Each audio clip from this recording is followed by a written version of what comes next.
Hello, family. Harry's visit was made difficult than it needed to be. It has become a familiar pattern, and this latest episode only adds another chapter to it. According to a spokesperson for the Duke of Sussex, Harry had actually been offered accommodation at Buckingham Palace while visiting London this week. That alone should have ended months of speculation. After all, this is the king's own son. Staying at Buckingham Palace during an official visit should hardly be controversial. But there was one major obstacle. Harry had first needed to make alternative security arrangements after Ravik refused to provide security for his family. The spokesperson explained that Harry spent last week putting those arrangements in place before formally accepting the palace's offer to stay there over the weekend. And that should have been the end of the story. Accommodation offered, security arranged, offer accepted. Everything appears straightforward. But then, at the very last moment, the palace reportedly withdrew the accommodation altogether. According to Harry's spokesperson, Buckingham Palace cited Tuesday's High Court judgment in the Associated Newspapers case as the reason the stay could no longer happen. That explanation immediately raised eyebrows because the palace had already been aware of that judgment days earlier. If the ruling suddenly made Harry's stay impossible, why wait until after he had accepted the invitation to cancel it? That's the question that has people scratching their heads. If Buckingham Palace knew about the legal ruling last Thursday, why continue with the accommodation discussions? Why allow Harry to make his security arrangements? Why wait until the final hour before pulling the offer? These aren't conspiracy theories. They're simple questions about the timeline. And so far, nobody has provided an answer that actually fits the sequence of events. Now, here's where things became even more interesting. ITV's royal editor, Chris Shipp, took to social media with a reaction that caught a lot of people's attention. Rather than simply repeating the palace line, he openly admitted that he didn't understand the explanation. Chris Shipp wrote, "I'm not sure why the son of the monarch can't stay in a room at Buckingham Palace when an independent judge hands down a ruling in a libel case unconnected to the king." He then added an obvious comparison that many people were already thinking. If Prince William has been able to stay in royal residences while pursuing legal action against newspapers over the years, why would Prince Harry suddenly be treated differently? That is not a question coming from a YouTube commentator. It is not coming from a Sussex supporter on social media. It is coming from one of Britain's most experienced royal correspondents, someone who spends his career reporting on the palace. When even journalists who regularly cover the monarchy publicly admit they don't understand the official explanation, that should tell us something. It suggests this story isn't nearly as straightforward as some would like us to believe. And this is exactly why so many people have grown skeptical whenever explanations emerge from royal sources. Harry reportedly spends days arranging private security after being denied state protection. He then formally accepts accommodation that Buckingham Palace has already offered him. The palace has already known about the court judgment for several days, yet only after Harry accepts does the offer disappear, supposedly because of information the palace already had all along. That's not impossible, but it certainly invites questions. And those questions become even more significant because Prince Harry has consistently said that security is not a political argument for him. It is a practical one. Every trip to Britain requires careful planning, private security teams, advanced coordination, and risk assessments. Unlike many members of the royal family, Harry cannot simply arrive without considering these issues. Every decision affects not only him, but also the professionals responsible for keeping him safe. That's why changes at the last minute are more than just an inconvenience. Now, one thing that deserves a closer look is the explanation itself. According to Harry's spokesperson, Buckingham Palace cited Tuesday's High Court judgment in the Associated Newspapers case as the reason the accommodation could no longer go ahead. But that immediately raises another obvious question. what exactly does a civil court judgment involving a newspaper publisher have to do with whether Prince Harry can stay inside Buckingham Palace? These are two entirely different issues. One concerns litigation against a media company. The other concerns accommodation inside a royal residence. Unless someone explains the connection, people are naturally going to wonder why those two things are suddenly linked. This is where the timeline becomes incredibly important.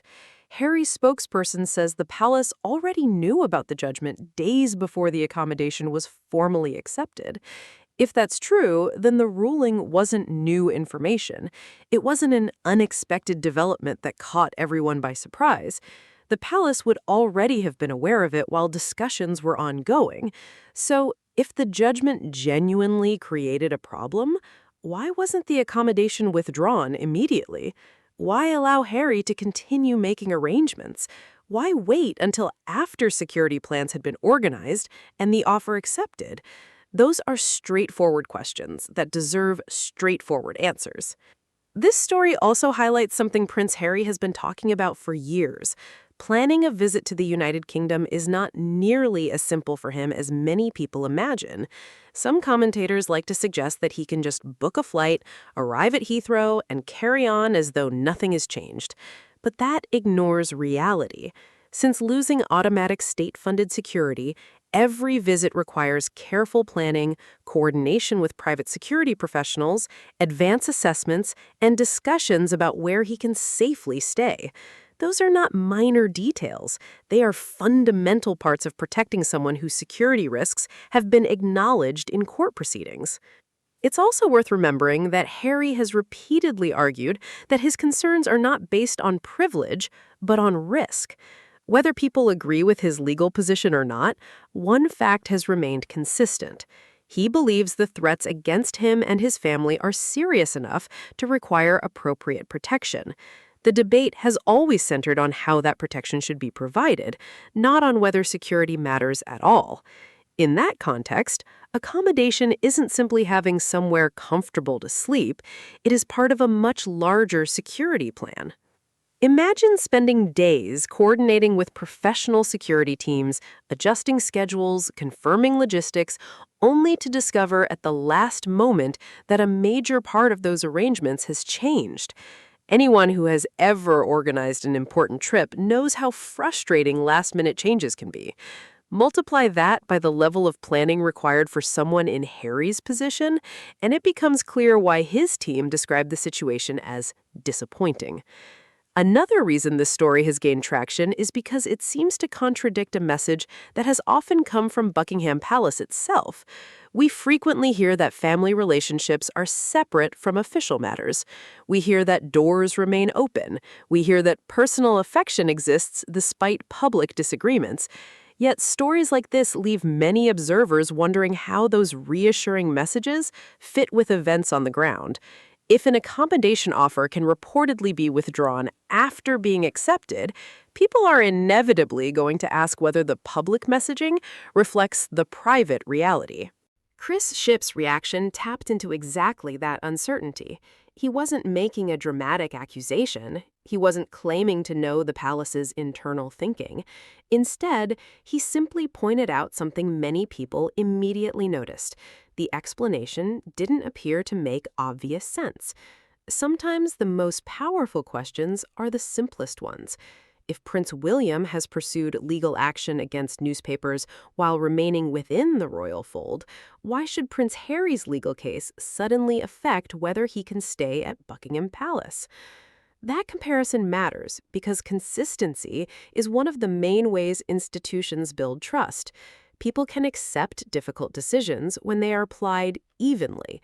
What they struggle with is the appearance that similar situations are treated differently depending on who is involved. Whether there is an explanation or not, the perception of inconsistency is what drives public debate. For years, discussions surrounding Harry and Meghan have often followed a familiar pattern. A headline appears, initial explanations are offered, then more details emerge. Timelines are clarified, additional statements are released. Before long, what looked like a straightforward story becomes considerably more complicated. This latest episode feels very similar. The more information that becomes available, the more questions arise instead of fewer.